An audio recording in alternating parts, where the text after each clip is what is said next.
పాల ఉత్పత్తిని మాంసోత్పత్తిని ఇచ్చే జీవం మేకని తెలుసు కానీ లీటర్ల కొద్దీ పాలిచ్చే మేకల గురించి పాల కోసమే మేకలను పెంచేవారి గురించి మీరెప్పుడైనా కనివిని ఉన్నారా? పాడి పశువులుగా మనం పెంచే గేదెలు ఆవుల కంటే తక్కువ ఖర్చుతోనే ఎక్కువ రాబడినిచ్చే మేక జాతులున్నాయని చెబితే నమ్మకం కుదరదు. కానీ చూస్తే నమ్మక తప్పదు కదా. మరి ఇంకెందుకు ఆలస్యం, చూసేయండి ఆ లీటర్ల కొద్దీ పాలిచ్చే మేకలను.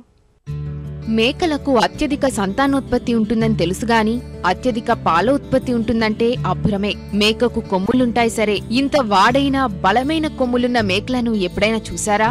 పొట్టి దేహంతో 65 నుంచి 75 కిలోల బరువుతో 70 నుంచి 80 సెంటీమీటర్ల ఎత్తుతో ఉన్న ఈ మేకలను పాల కోసమే పెంచుతున్నారు. పాలు తీసే మిషన్లను వాడి మరీ పాలు తీస్తున్నారంటేనే వాటి పాల దిగుబడి సామర్థ్యాన్ని అర్థం చేసుకోవచ్చు. మాతృదేశం స్విట్జర్లాండ్లోని సానెన్ వాలీ, అందుకే ఆ పేరునే ప్రసిద్ధి చెందాయి. 19వ శతాబ్దం నాటి ఈ సానెన్ జాతి మేకలు 20వ శతాబ్దంలో యూరోప్కి చేరి అత్యంత ఆదరణగల జాతిగా పేరు తెచ్చుకున్నాయి. అమెరికా సంయుక్త రాష్ట్రాల్లోనూ వీటి పేరు ప్రఖ్యాతులు విస్తరించాయి. ఇప్పటికీ అక్కడ పేరొందిన జాతుల్లో ఒక్కటిగా స్థానం నిలబెట్టుకుంది సానెన్ మేక జాతి.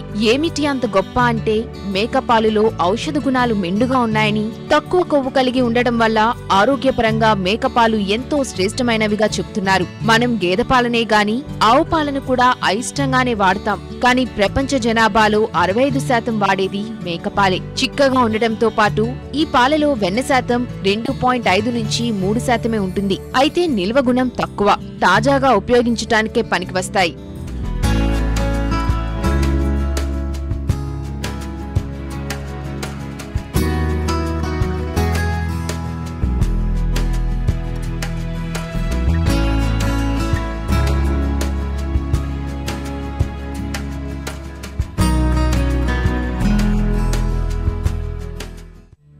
ఈ సానెన్ జాతి మేకలతో ఇరాన్లోని దేశీ జాతులను సంకరపరచడం ద్వారా పాల ఉత్పత్తిని, మేలుజాతిని పెంపు చేయాలన్న ప్రయత్నాలు ముమ్మరంగా సాగుతున్నాయి.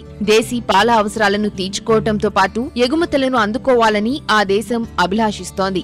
దేశీ జాతుల్లో 300 నుంచి 700 గ్రాముల పాల ఉత్పత్తి మాత్రమే ఉండడం, రోజుకు ఒక్కసారే పాలు ఇస్తుండగా సానెన్ జాతి మేకలు 2 నుంచి 4 లీటర్ల పాలిస్తున్నాయి. స్థానిక ఆడమేకతో సానెన్ జాతి పోతును దాటించడం ద్వారా వచ్చిన 4వ తరం పూర్తిగా సానెన్ జాతిగా మారుతుందని, స్థానిక జాతులతో సంకరపరచడం ద్వారా అక్కడి వాతావరణంలో మనగలిగే శక్తి అధికంగా ఉంటుందని అక్కడి రైతులు అభిప్రాయపడుతున్నారు. ఇప్పుడు అక్కడ సూపర్ మార్కెట్లలో మేకపాలతో తయారు చేసిన పెరుగు, జున్నులకు అత్యంత జనాదరణ లభిస్తోంది.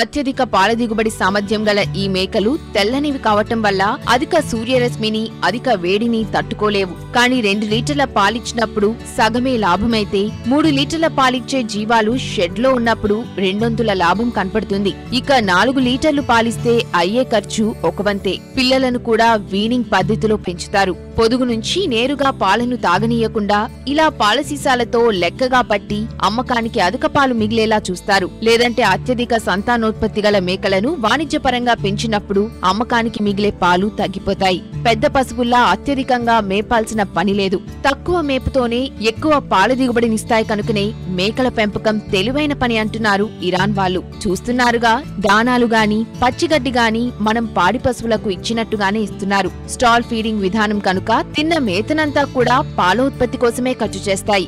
ఈ మేకలు మన తెలుగు రాష్ట్రాల వరకు రాలేదు గాని ఇప్పటికే మహారాష్ట్రలోని కొందరు రైతులు వీటి పెంపకాన్ని ప్రారంభించేశారు కూడా.